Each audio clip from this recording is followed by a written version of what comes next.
কি সুন্দর কেক, এত সফট, এত নরম, এত তুলতুলে। কি সুন্দর করে বানিয়ে নিলাম একটা সুন্দর করে কেক। রেসিপিটা দেখতে হলে আমার পুরো ভিডিওটা দেখতে হবে। এখানে আমি 3টা ডিম নিছি কেকটা বানানোর জন্যে। একটা কলা নিলাম। এইখানে আমি যেহেতু ডিম নিছি, ডিমের একটা গন্ধ আছে, ওই কলার সাহায্যে ওই গন্ধটা আমি দূর করার চেষ্টা করছি।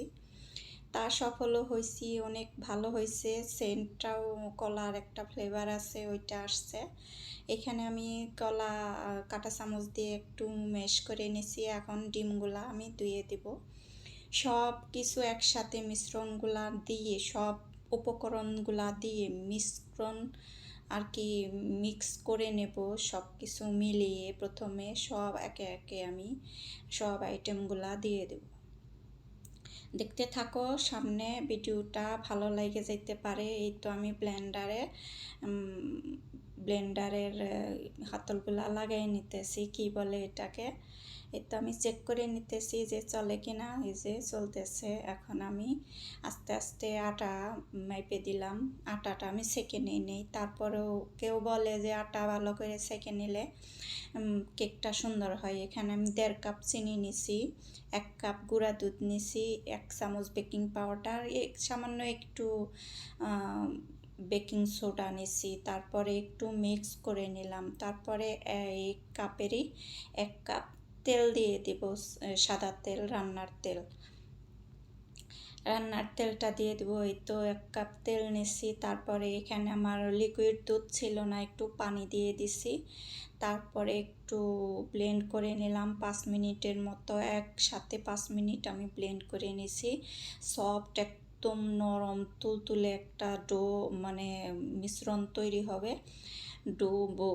সরি এই তো এভাবে আমি ব্লেন্ড করে নিছি হ্যান্ড ব্লেন্ডারের সাহায্যে। আর যদি এই হ্যান্ড ব্লেন্ডার কারোর না থাকে তাহলে ব্লেন্ডারেও বাটিতে করেও এইগুলা মিক্স করে নেওয়া যায়। তা আমার আছে, এজন্য আমি এটাতেই করে নিলাম। আমার হাতের সাহায্যে করতে ভালো লাগে না, হাত দিয়ে অনেকটা সময় বেশি লেগে যায়। এই জন্যে আমি এটা অনেক আগেই কিনে নিছি, যে মাঝে মধ্যে তো আমার কেক বানাতে হয়। এই জন্যে হাতের সাহায্যেই করে নিছি। হাতে অনেক ব্যথা হয়ে যায় নাড়তে চাড়তে। অনেক সময় ভরে এই কেকের মিশ্রণটা তৈরি করতে হয়। আর এই হ্যান্ড বিটার কেনার পরে আমার তেমন একটা পরিশ্রম হয় না, মন চাইলেই আমি একটা কেক তৈরি করে নিতে পারি।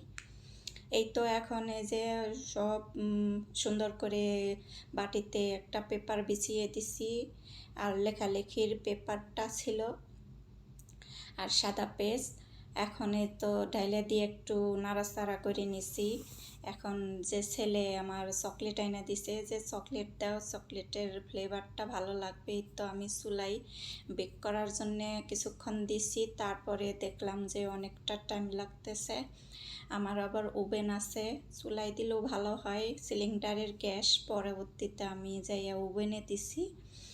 ওভেনে দেওয়াতে 4 মিনিটের মধ্যে আমার কেক রেডি হয়ে গেছে। এই তো দেখো, আমি কাগজটা তুলে নিতেছি। এত সুন্দর হয়েছে, পোড়া লাগে নাই, কিছু লাগে নাই।